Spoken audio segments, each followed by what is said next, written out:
Welcome to the news on Zodiac. Thanks for joining me. Here are the headlines. Tonse Administration Public Finance Management under microscope after report exposes theft of COVID-19 funds.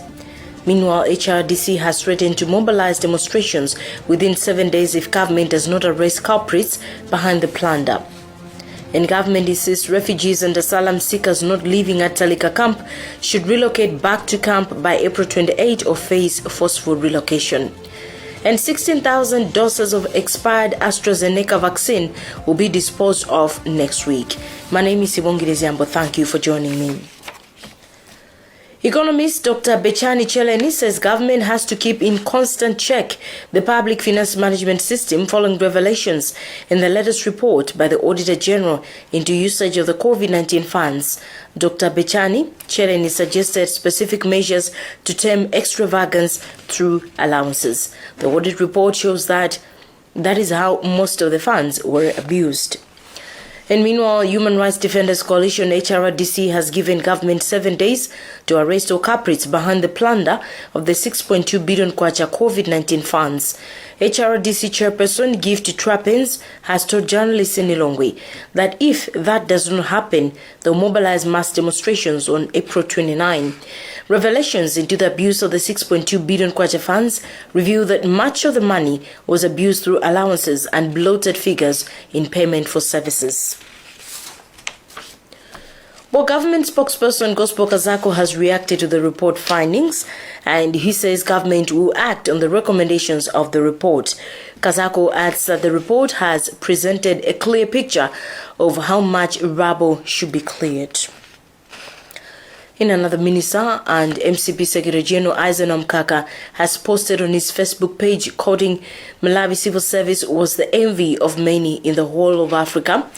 An opportunity has presented us to restore the integrity and professionalism of the service. We will clear the rubble. And that's the end of the quote.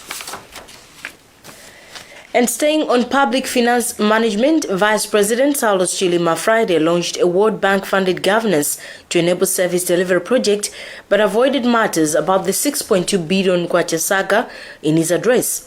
He has cautioned local councils that the Tonse Alliance government will not tolerate business as usual approach in their operations.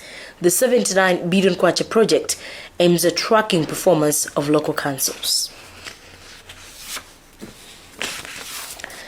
Principal Secretary and the Minister of Health, Dr. Charles Mwansambo, has told us that next week, Tuesday, Malawi will be disposing of 16,400 doses of expired AstraZeneca vaccine. This is part of the 102,000 doses that the African Union, through COVAX program, donated to Malawi on March 26. As it were, only 84% of the lot has been administered.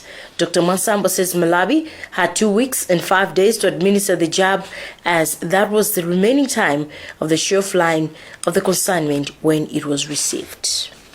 On March 26 this year, Malawi received 102,000 doses of AstraZeneca vaccine from the African Union through the COVAX scheme. These doses were to be administered within 19 days. Out of these doses, 16,440 have passed their lifespan, pending to be destroyed in the next few days. Minister of Health, Principal Secretary Dr. Charles Mwansambo, told us this morning the ministry is waiting for a nod from the Public Procurement and Disposal of Assets to destroy the doses. We used most of this vaccine before the due date, but what was remaining is the 16,440, which we are now disposing of. Taking her turn, public health expert Dr. Maureen Chirwa says this is a wake-up call to government to engage donors when making such donations to avoid wastage. Then even if the donors should know that they will not take all of what they are giving, they can give it to other countries so that there is no wastage. In the same vein, Dr. Chirwa has employed government to intensify civic education on the vaccine to counter fake news and rumors regarding AstraZeneca vaccine for the exercise to be a success. Records show that of the total 530,000 doses received in the country via the COVAX program, the Indian government and the AU, of which are AstraZeneca vaccine, only 46% have been used so far. This is Grace Kombe for Zodiac. Judge Sylvester Kalimbela has on Friday set free Norman Chisale in the case in which the former private bodyguard was being accused of attempted murder and conduct that endangered the public. The matter came up after Chisale, who was at the time bodyguard to President Peter Mutharika, shot and injured a woman on his way to his house using his official firearm. Zodiac reporter Benjala Mano filed this report from Blantyre. Mr. Chisale was in court to know whether he has a case to answer or not in an attempting murder case that he has been answering before the High Court in Blantyre. But in his ruling, Judge Sylvester Kalimbela said that state failed to prove that Mr. Chisale indeed wanted to kill one Sigeri Amani in Blantyre last year. According to the ruling, Mr. Chisale fired the gun to defend himself, and there was no proof to show that he intended to kill the one Sigeri Amani. So court has acquitted him on attempting murder and firing a gun to endanger the public. So lawyer representing Mr. Chisale, that's Chancellor Gondwe, thinks that the case was politically motivated and he has expressed an intention to sue government for compensation. That's what we expected, and all along, that's what we told the court, that our client has no case to answer before this court. We have always said that since last year.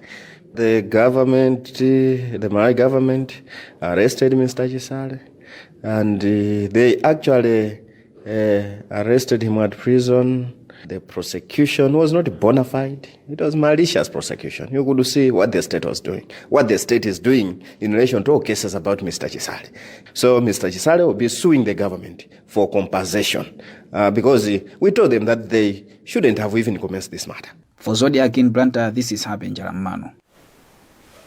And Vice President Carlos Chilima on Friday launched a World Bank-funded governance to enable service delivery project, but avoided matters about the 6.2 billion kwacha saga in his address. He has cautioned local councils that the Tonsil Lands government will not tolerate business-as-usual approach in their operations. The 79 billion kwacha project aims at tracking performance of local councils. We have this report by Winston Kaimira. The warning by the Vice President comes at a time local councils in the country continue registering high cases on abuse of public funds. Dr. Chilima said when launching the governance to enable service delivery project in Lilongwe, authorities in local councils shall be held accountable for any substandard work. Chilima, who is also Minister of Economic Planning, said the World Bank grant will be integrated with government's District Development Fund to ensure enough funds are provided for development projects at the district level. I'd like to therefore warn local authorities that as a government, we will not tolerate a business-as-usual culture in the local government authorities. Local government authorities shall be held accountable, and the controlling officers will account for any substandard works. I therefore wish to urge you to focus on the goal of the project and make sure that you positively contribute to the country's development through this noble duty. However, it is important to ensure that we always align our development goals and strategies to the MW 2063 agenda and its pillars, because the blueprint is key in transforming the landscape of our country. The 79 billion kwacha governance to enable service delivery project will be implemented in all 28 district councils of the country. It has 4 components, which include performance-based financing for service delivery. World Bank Country Manager Hugh Ryder emphasized the need to empower citizens to assist in promoting good governance in local councils. On her part, Deputy Minister of Local Government Halima Daudi said district councils face challenges such as delayed disbursement of funds under the District Development Fund (DDF), high vacancy rate, and low revenue generation, which she said will be addressed in the implementation of the project. Minister of Finance Felix Mulusu said the project is crucial in enhancing accountability on public financial management, as it will center on activities such as frequent financial reporting and auditing. This is Winston Kaimira reporting for Zodiac. You're watching News on Zodiac. We'll be right back shortly.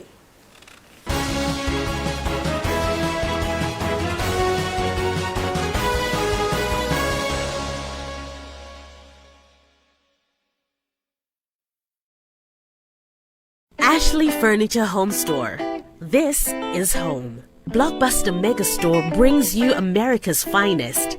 Ashley Furniture Home Store, Malawi. Ashley Furniture Home Store is located in Jinnery Corner, opposite Makra House at the new building. Our Ashley Furniture Home Store comes in 5 different styles to suit every personality.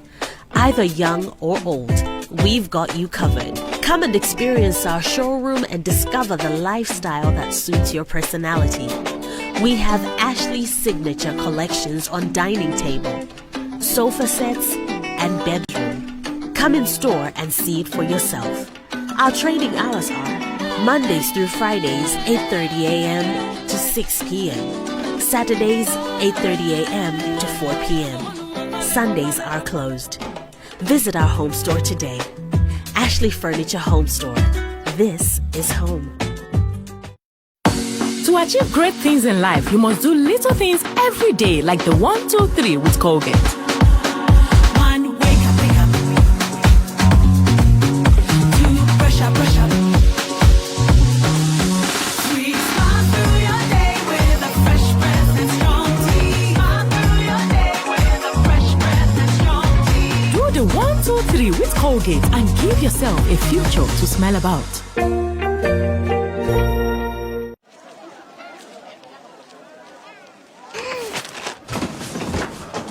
Do your gums hurt?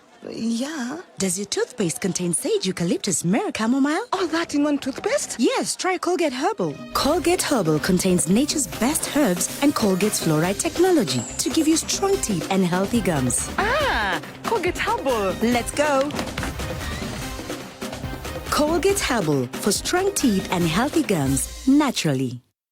Reintroducing Executive Coach Services. Travel with comfort on a national bus. Executive Coaches as we reintroduce our state-of-the-art buses between Lilongwe and Blantyre. A one-ride journey making you demand for another as you enjoy free Wi-Fi, water dispensers, fridges, HD TV, coffee makers, air conditioning and toilet facilities at only 10,000 kwacha from 10th March to 10th May 2021. Departure points in Blantyre, 6:15 a.m. and 3 p.m. at Golden Peacock Hotel, 6:30 a.m. and 3:30 p.m. from Old Bestobel near City Motors at Jinnery Corner. Finally, 7 a.m. and 4 p.m. at Quickfit near Riles Hotel in Lilongwe, 6:30 a.m. and 3:30 p.m. from BICC, 6:45 a.m. and 3:45 p.m. from 7-Eleven and at 7 a.m. and 4 p.m. from City Mall. Thank you, Malawi. Continue riding with us. For bookings, call 0884-821-098 or 0999-910-170. National Bus Coaches, the ride of your life, bridging the transportation gap. For a better tomorrow, don't forget to do the 1, 2, 3 with Colgate every night.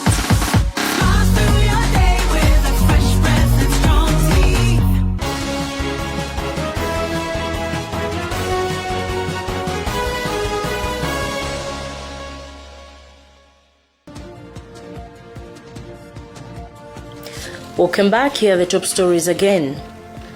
Tonsa Administration Public Finance Management under microscope after report exposes theft of COVID-19 funds.